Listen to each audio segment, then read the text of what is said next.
ሰላምና ጤና በያላችሁበት ይድረሳችሁ። ውድ የተከበራችሁ ቤተሰቦቻችን እንደምን አላችሁልን? እንደምን ዋላችሁልን? ዛሬ በዕለተ ማክሰኞ የምሽት የዝውውር ጉዳዮችን ልናነሳ እነሆ በድጋሚ ተገናኝተናል። የተለያዩ የዝውውር ጉዳዮችን ሰፋ አድርገን ወደ እናንተ እናቀርባለን። አብራችሁኝ እንድትቆዩ በአክብሮት ጋብዛለሁ። ሀሳብ አስተያየቶቻችሁን ኮሜንት ቦክስ ላይ ልታጋሩን ትችላላችሁ። ቪዲዮአችንን ላይክ እያደረጋችሁ ቻናላችንንም ሰብስክራይብ እያደረጋችሁ ቆይታችሁን ከኛ ጋር እንድታደርጉ ነው በአክብሮት የምንጋብዘው። የዝውውር ጉዳዮችን ሰፋ አድርገን እናነሳለን። በተለይ ትልልቆቹን የአውሮፓ ክለቦች የተመለከቱ ማንቸስተር ዩናይትድን፣ አርሰናልን፣ ቸልሲን፣ ሊቨርፑልን፣ ሪያል ማድሪድን፣ ባርሴሎናን እና ሌሎችም የአውሮፓ ታላላቅ ክለቦችን የተመለከቱ የዝውውር ጉዳዮቻቸውን እያነሳን ቆይታን የምናደርግ ነው የሚሆነው። እስከ ፕሮግራማችን ፍጻሜ ከኛ ጋር አብራችሁን ልትቆዩ በአክብሮት ጋብዛለሁ። ሀሳብ አስተያየቶቻችሁን ጻፉልን። ከመሸጋገሪያ በኋላ በድጋሚ ተመልሰን ስንመጣ በቀጥታ ወደ ዛሬ ፕሮግራማችን የምናመራው አብራችሁን ቆዩ።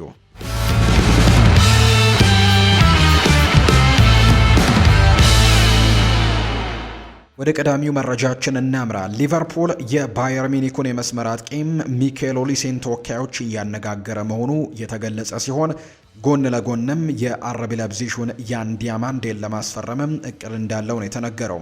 በተለይ በኤክስ ላይ በተጋራው መረጃ መሰረትም ሊቨርፑሎች ለክረምት የዝውውር መስኮት በሁለት በጣም አስደሳች በሆኑ ዝውውሮች ላይ እየሰሩ መሆኑን የተነገረው። በኤክስ ላይ በሰፈረው ጽሁፍም ከሊቨርፑል የተገኘው ከፍተኛ የውስጥ መረጃ እንደሚያመለክተው ክለቡ ከሚኬል ኦሊሴ ተወካዮች ጋር ንግግር ላይ ነው። ከተጫዋቹ ጋር በግል ጥቅማ ጥቅሞች ላይ ስምምነት ላይ እንደተደረሰም የውል ማፍረሻውንም በመክፈል ዝውውሩን ያጠናቀቃሉ ተብሏል። ሊቨርፑል በዚህ ክረምት ሚኬል ኦሊሴንና ያን ዲያማንደን በጋራ ለማስፈረምም ይፈልጋሉ ነው የተባለው። ኦሊሴ በተለይም ለሊቨርፑል ትልቅ ለውጥን ሊያመጣ የሚችል ተጫዋች በመሆኑ የክለቡ ደጋፊዎችም ይህ መረጃ እውነት እንዲሆን ይመኛሉ። ሚኬል ኦሊሴ በዚህ የውድድር ዘመን እስካሁን በ22 የቡንደስሊጋ ጨዋታዎችም 10 ግቦችን ያስቆጥሮ 16 ለግብ የሆኑ ኳሶችንም አመቻችቶ አቀብሏል። ይህ ማለት በእያንዳንዱ ጨዋታ በአማካይ ከአንድ በላይ ግብ ላይ በቀጥታ ተሳትፎን እያደረገ ነው ማለት ነው። ይህ የፈረንሳይ ኢንተርናሽናል በአሁኑ ወቅት በዓለም ላይ ካሉ ምርጥ አጥቂዎች መካከል አንደኛው ተደርጎ የሚወሰድ አይነት ተጫዋች ነው። ሊቨርፑልም ሙሐመድ ሳላህን በረጅም ጊዜ ለመተካት የሚፈልገው እንዲህ ያለ ብቃት ያለውን ተጫዋች ነው። ይሁን እንጂ ሚኬል ኦሊሴ ከባየር ሚኒክ አውጥቶ ማስፈረም ከፍተኛ ወጪን የሚጠይቅ ከመሆኑም በላይ ተጫዋቹ ራሱ አሊያንዝ አሬናን ለመልቀቅም የመቸኮል አይነት ዝንባሌን እያሳየ አይደለም። በተጨማሪም ሊቨርፑል በሚቀጥለው የውድድር ዘመን በቻምፒየንስ ሊግ የመሳተፍ እድሉ ካልተረጋገጠ እንዲህ ያሉ ትልልቅ ዝውውሮችን ለማከናወንም ሊቸገር እንደሚችል ተነግሯል። ከዲያማንዴ ጋር የተያዘው ዜናም ትኩረት የሚስብ ነው። ምክንያቱም ይህ የላይፕዚግ ወጣት ለሚኬል ኦሊሴ እንደ ጥሩ አማራጭም ሊወሰድ ይችላል።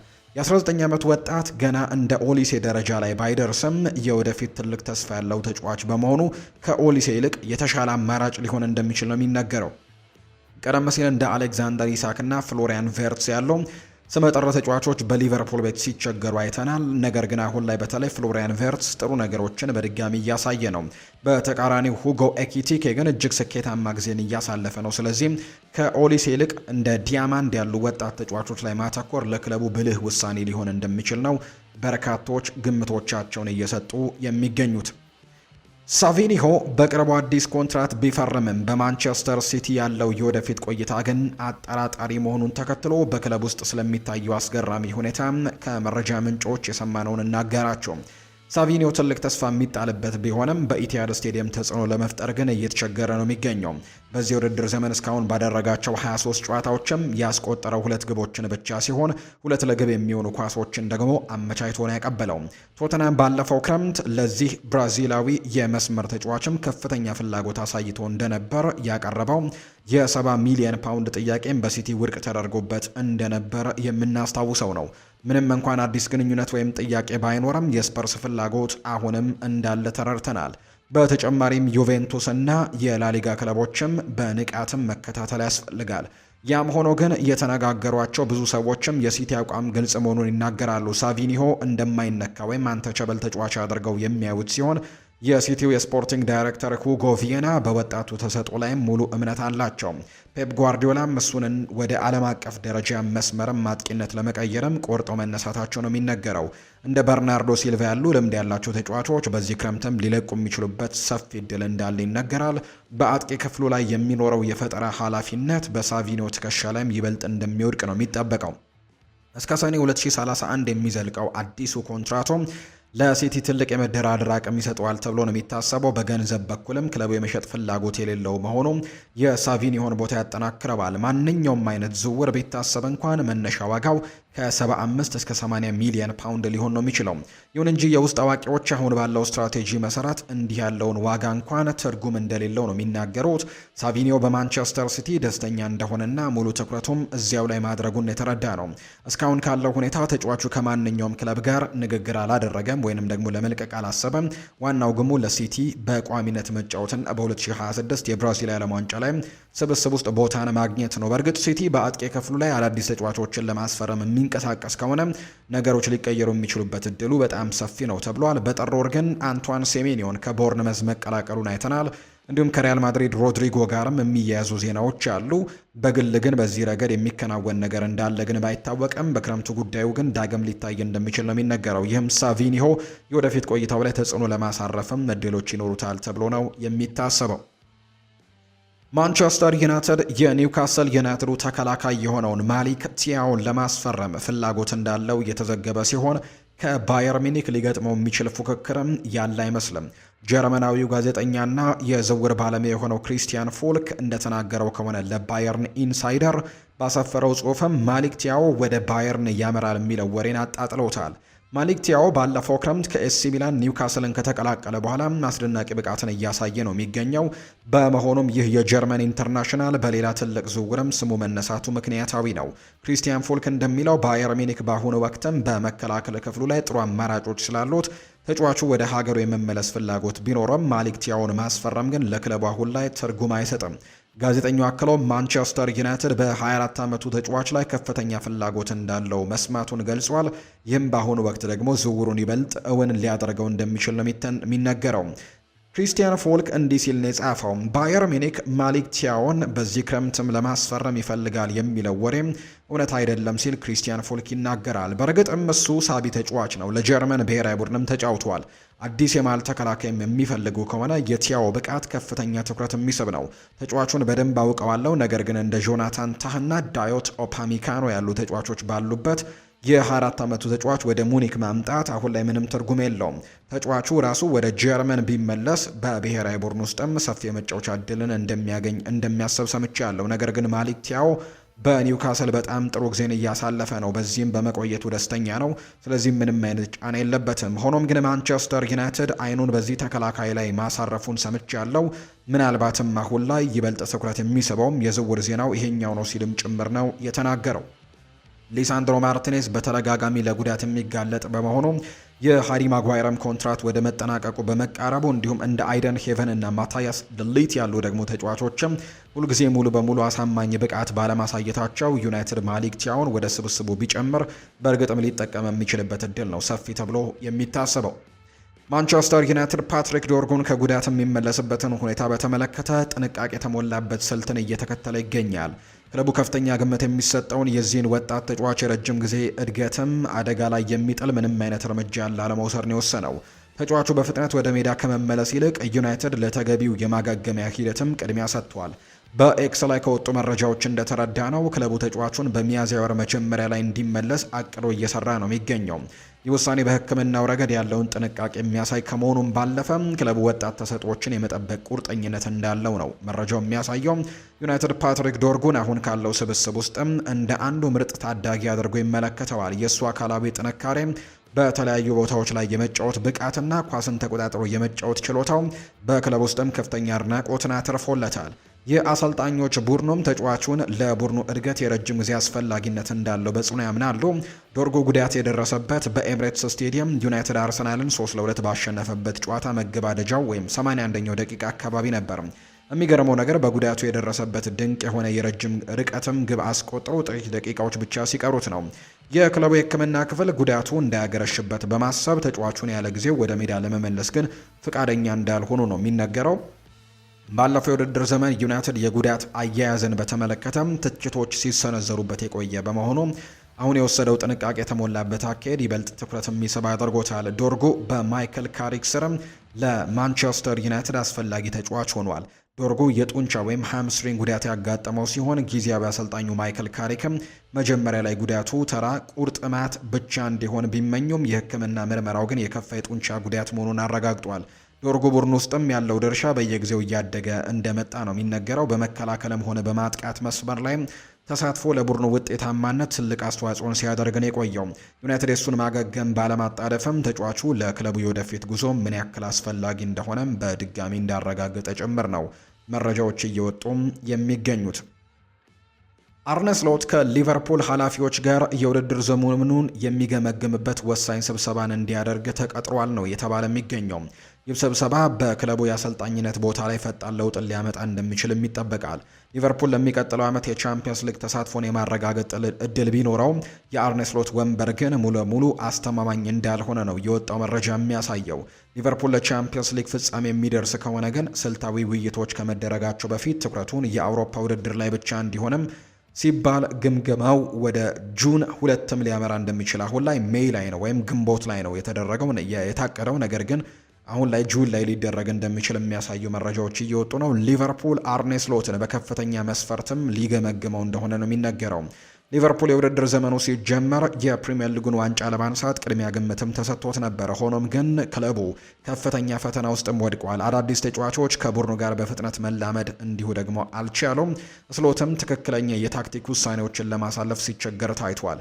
የመርሲሳይዱ ክለብ የውድድር ዘመኑን ያለ ዋንጫ የማጠናቀቅ እድሉ ከፍተኛ በመሆኑ ባለፈው ክረምትም ለተጫዋቾች ግዢ የወጣውን ከፍተኛ ገንዘብ ስንመለከት ይህ በአሰልጣኙና በተጫዋቹ ላይ እንደ ትልቅ ውድቀት ነው የሚቆጠረው። ምንም እንኳን ለቻምፒየንስ ሊግ ማለፍ እንደ አንድ ስኬትም ቢታየም የሊቨርፑል አመራሮች ግን የአሰልጣኙን ብቃት የሚመዝኑት በዋንጫ ብዛት ነው። የአርነ ስሎት የዘንድሮ ጉዞ ተስፋ ሰጪ ነገሮች ወይም ደግሞ ቢኖሩትም ወጥ ያልሆነ ብቃት ግን በብዛት ታይቶበታል ነው የተባለው። በትልልቅ ክለቦች ውስጥም የውድድር ዘመን ማጠናቀቂያ ግምገማ የተለመደ አሰራር ነው። ሆኖም ግን አርነ ስሎት ለቻምፒየንስ ሊግ ማለፉን ባረጋገጠበት ሁኔታ እንኳን ስራው አሁንም በጥርጣሬ ውስጥ መሆኑ በክለቡ ዝም ብሎ መሳተፍን ሳይሆን መሻሻልንና ዋንጫ ምን ያክል እንደሚፈልግም የሚያሳይ ነው። በአውሮፓ ትልልቅ ውድድሮች ላይ ለመሳተፍ ብቁ መሆን የአሰልጣኙን ቦታም ሊያጠናክርለት ቢችልም በአንፊልድ ግን ምኞቱ ከመሳተፍም በላይ እንደሆነ ጭምር ነው የሚነገረው።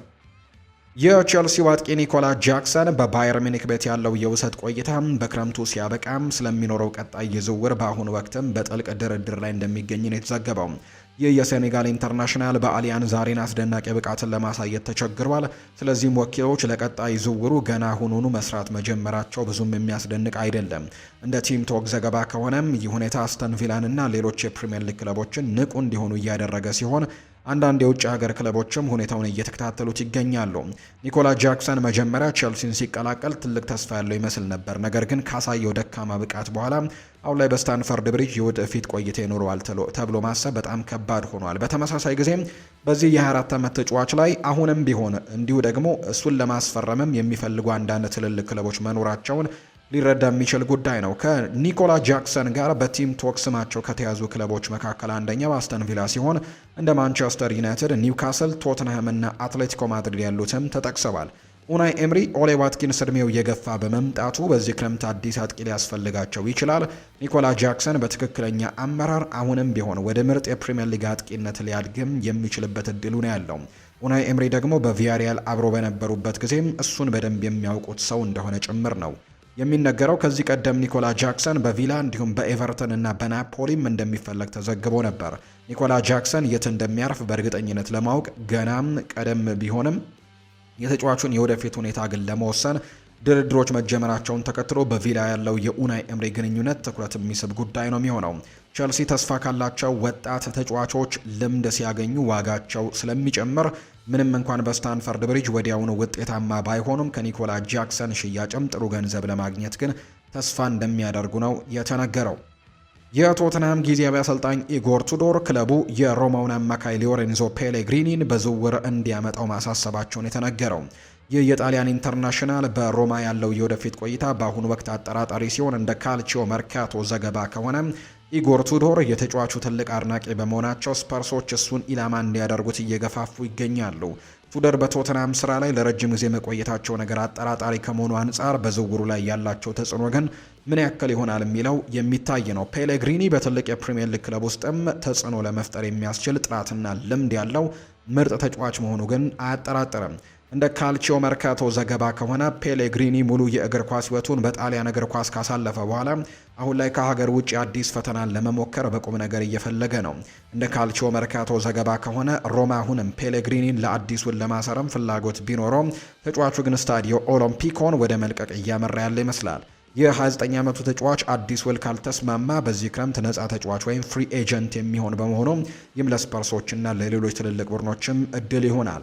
ፉዶር በቅርቡ የቶማስ ፍራንክን ቦታ የተኩ ቢሆንም በቋሚነት ግን ሌላ አሰልጣኝ እስኪሾም ድረስ እዚያ የሚቆዩት እስከ ውድድር ዘመኑ መጨረሻ ድረስ ብቻ ነው። ምናልባትም ክሮኤሽያዊው ታክቲሽያን መምህር ፉዶር በሚቀጥሉት ሳምንታትና ወራት ውስጥም አስደናቂ ብቃት ማሳየት ከቻሉ ከዚህ የውድድር ዘመን በኋላም ስራውን የመቀጠል እድል ሊኖራቸው ይችላል። እንደዛ ከሆነ ደግሞ እንደ ፔሌግሪኒ ያለ ተጫዋችን እንዲያሰለጥኑ መስጠቱ ብልህነት ሊሆን ይችላል ተብሎ ነው የሚታሰበው። ይሁን እንጂ ይህንን ዝውውር ግን ውስብስብ ሊያደርጉ የሚችሉ ብዙ ተለዋዋጭ ነገሮች በመኖራቸው አጠቃላይ ሁኔታው እንዴት እንደሚጠናቀቅ በእርግጠኝነት ለማወቅ ገና ቀደም ያለ እንደሆነ ጭምር ነው መረጃዎች የሚያሳዩት። የማንቸስተር ሲቲው ግብ ጠባቂ ጄምስ ትራፎርድ በዚህ ክረምት ከኒውካስል ዩናይትድ ይልቅ ወደ አስተን ቪላ ለመዘዋወር ፍላጎት እንዳለው ነው የተነገረው።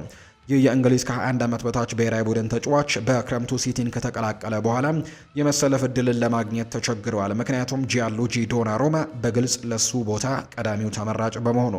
ይህንን ተከትሎ ቶክ ስፖርት ትራፈርድን ከኒውካስል ዩናይትድ ጋር ቢያያይዘው አሁን ግን የሱ ምርጫ ወደ ቪላ ፓርክ ማምራት እንደሆነ እየታየ ነው። እንደ ፉትቦል ኢንሳይደር ዘገባ ከሆነ ትራፈርድ ወደ ቪላ መሄድ የፈለገው ከአሰልጣኝ ኡናይ ኤምሪ ጋር ለመስራት ባለው ከፍተኛ ፍላጎትና ክለቡ በሚቀጥለው የውድድር ዘመን የቻምፒየንስ ሊግ ተሳትፎን የማግኘት የተሻለ እድል ስላለው ነው። ጄምስ ትራፎርድ ከማንቸስተር ሲቲ ውድቀት በኋላ ህይወቱን ማደስ ይችል ይሆን? በርካቶች የሚጠብቁት ጥያቄ ነው። ምክንያቱም በማንቸስተር ሲቲ የመሰለፍ እድልን ስላላገኘ እንደ ውድቀት ነው የሚቆጠረው።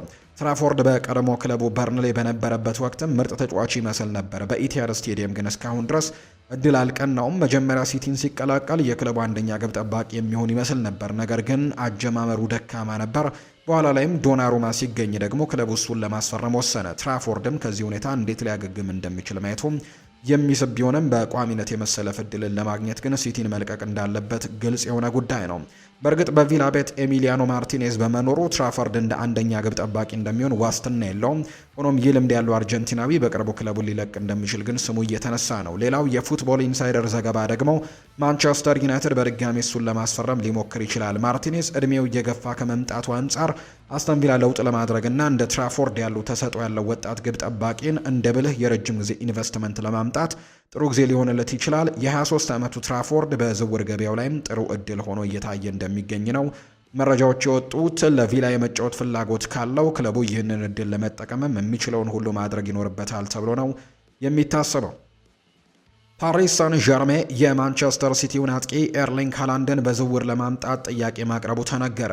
ይህ የቲም ቶክ ዘገባ የወጣው በፓሪስ ሳን ዠርሜኑ አሰልጣኝ ሉዊስ ኤንሪኬ እና በኦስማን ዴምቤሌ መካከል ግጭት በተፈጠረበት ወቅት ሲሆን ኖርዌያዊ ባጥቂ ለፓሪሱ ክለብም ትልቅ የዝውውር ኢላማ ሆኖ ብቅ ብሏል። ፓሪስ ሳን ዠርሜን ሃላንድን የሚፈልገው ዴምቤሌን ለመተካት ሊሆን እንደሚችል ቢገመትም ዘገባው ግን ሁለቱ ጉዳዮች የማይገናኙ መሆኑን የሚገልጹ ምንጮችን ነው የጠቀሰው።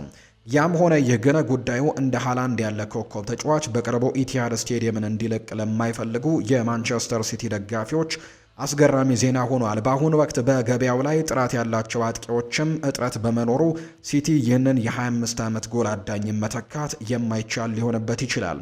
ሃላንድ ከሲቲ ጋር እስከ 2034 ድረስም የሚያቆይ ኮንትራት ያለው በመሆኑ ክለቡ ደግሞ በተጫዋቹ የወደፊት ቆይታ ላይ ሙሉ ቁጥጥርም አለው። ምንም እንኳን በሃላንድ ውል ውስጥም የውል ማፍረሻ ወይም ሪሊዝ ክሎዝ ሊኖር ይችላል የሚሉ ግምቶች ቢኖሩም ስካይ ስፖርት እንደዘገበው ግን አዲሱ ውል እንዲህ አይነት አንቀጽን አልያዘም። ይህ ደግሞ ፓሪስ ሳን ዠርሜን ሁኔታዎችን ለመቃኘትም ሙከራ ቢያደርግም ዝውውሩ እውን የመሆን እድሉ እጅግ ዝቅተኛ እንዲሆን ያደርገዋል። ምናልባትም ፔፕ ጓርዲዮላ ከአሰልጣኝነቱ የሚለቁ ከሆነ ሃላንድ አዲስ ፈተናን ለመሞከር ሊነሳሳ ይችላል። ለጊዜው ግን ተጫዋቹ ለክለቡ ያለውን ታማኝነትም አረጋግጧል። በሉዊስ ኤንሪኬ እና በኦስማን ዴምቤሌ መካከል ምንድነው የተፈጠረው የሚሉ ጥያቄዎች ይነሳሉ። ዴምቤሌ ከሬምስ ጋር ከተደረገው ጨዋታ በኋላ በሰጠው አስተያየት ከአሰልጣኙ ጋር አለመግባባት ውስጥ ገብተዋል። ባለፈው የውድድር ዘመን ለፓሪስ ሳን ዠርሜን የቻምፒየንስ ሊግ ስኬትን ባበረከተው ከፍተኛ አስተዋጽኦ የባሎን ዶር አሸናፊ የሆነው ይህ ፈረንሳዊ ቡድኑ ከመጠን በላይ እንደ ግለሰብ ይጫወታል የሚል ስሜት ያለው አስተያየትን የሰጠው ሉዊስ ኤንሪኬ ለዚህ ምላሽም በሰጡት ምላሽም የተጫዋቹ አስተያየት ዋጋ የለውም ማለታቸውን የተዘገበው። አሰልጣኙ ኦስማን ዴምቤሌ የእሳቸውን ታክቲክ ጥያቄ ውስጥ በማስገባቱ የተቆጡ ሲሆን ተጫዋቹ በራሱ ስራ ላይም ብቻ ማተኮር እንዳለበት ነው በግልጽ ያስታወቁት። ፓሪስ ሳን ዠርሜን ዴምቤሌን መተካት ቢኖርበትም ሃላንድ በቅርቡ ሊገኝ ስለማይችል ወደ ሌላ አማራጭም ለመመልከት ይገደዳሉ ተብሎ ነው የሚጠበቀው። አርሰናል የኤሲ ሚላኑን አጥቂም ራፋኤል ሊያውን በክረምቱ የዝውውር መስኮት ለማስፈረም የመጀመሪያ ደረጃ ንግግሮችን ማድረጉ ነው የተገለጸው። ይህ የፖርቱጋል ኢንተርናሽናል የክለቡ የረጅም ጊዜ ኢላማ ሲሆን እንደ ፉትቦል ትራንስፈር ዘገባ ከሆነ አርሰናሎች ይህንን የ80 ሚሊዮን ዩሮ ዝውውር ለመፈጸምም እንቅስቃሴዎችን አፋጥነዋል። ራፋኤል ሊያው በማንቸስተር ዩናይትድ እይታ ውስጥ ቢገባም አርሰናል ግን በፉክክሩ ቀዳሚ ሳይሆን አልቀረም። የአርሰናል የዝውውር ጉዳዮች ኃላፊ አንድሪያ ቤርታ ከተጫዋቹ ወኪሎች ጋር ፊት ለፊት መነጋገራቸው ነገሩን ወደፊት እየገሰገሰ መሆኑን የሚያሳይ ነው።